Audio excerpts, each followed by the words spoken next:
Hello and welcome back to Friday Minis. Now, today let's talk about a term that comes about sometimes in printing, and that is the term DPI. Of course, it stands for dots per inch, but what exactly is it describing? To understand this, we need to sort of move back and try to understand the concept of a pixel.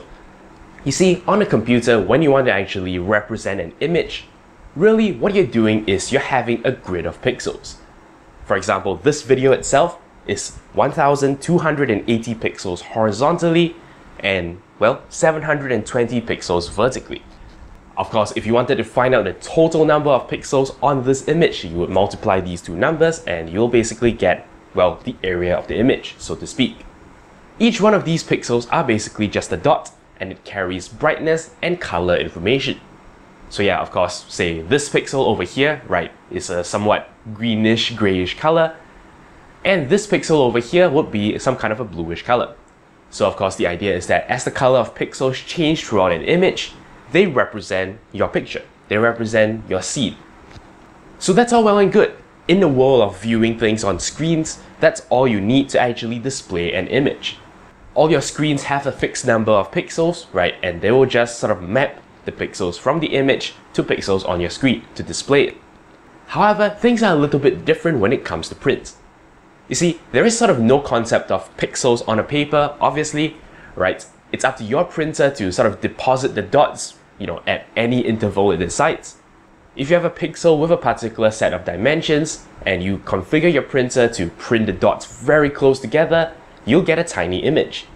However, if you tell your printer to space those dots apart, then you will get an image that covers a larger area, even though your input has been the same number of pixels. This is where DPI comes into the picture. In fact, this is how you tell your printer how far apart to space the dots. And how we measure it is by counting the number of dots in an inch. Now, I don't mean a square inch. This is not a measure of dots per square inch. Instead, this is a count of the number of dots you deposit in a line. In particular, a line that is 1 inch wide. So, a common printing resolution, right, one that is generally accepted to look quite good, is 300 DPI. That is, if you were to actually take a ruler, right, find 1 inch of a printing, there are 300 dots in that line. Of course, you can print at lower resolutions, as low as 200 or even 100 DPI. But of course, the image will come out looking less crisp because you're spreading the same amount of information over a larger area. So imperfections, issues become more evident. We can actually calculate the size of a picture if we know first the dimensions of the picture as well as the DPI you intend to print it at. Let's take this video as an example again. We know that the video is 1280 pixels across, and if we were to print it at 300 DPI, you'll simply take that number and divide it by 300. The result will tell you basically how many inches wide this image is going to be when you print it out at this resolution. You can do the same for the height, and that will give you the final dimensions of the image in inches. If I change the resolution, for example, if I now set it to 200 DPI, I now immediately get a much larger picture. And the reason is I've told my printer to space those dots further apart. Since I have the same number of dots, well, they are going to have to be deposited over a larger area. That's basically how DPI works, and that's how we can do some math on DPI. And yeah, basically calculate the size of an image. So yeah, there you have it. That's DPI in a nutshell. It's a measure that you kind of can't escape from whenever you are doing a print.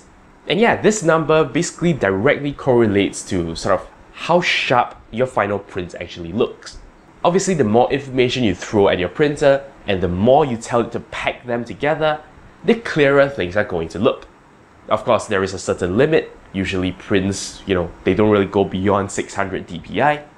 But yeah, there's actually sort of a correlation between this number and the final perceived quality. That's all there is for this episode of Friday Minis. Thank you very much for watching. I hope you've gained some insight today. But yeah, until next time, you're watching 0612 TV with NERDfirst.net.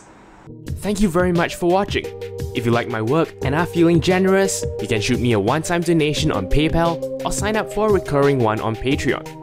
Of course, you can simply like, comment, and subscribe. You know the deal.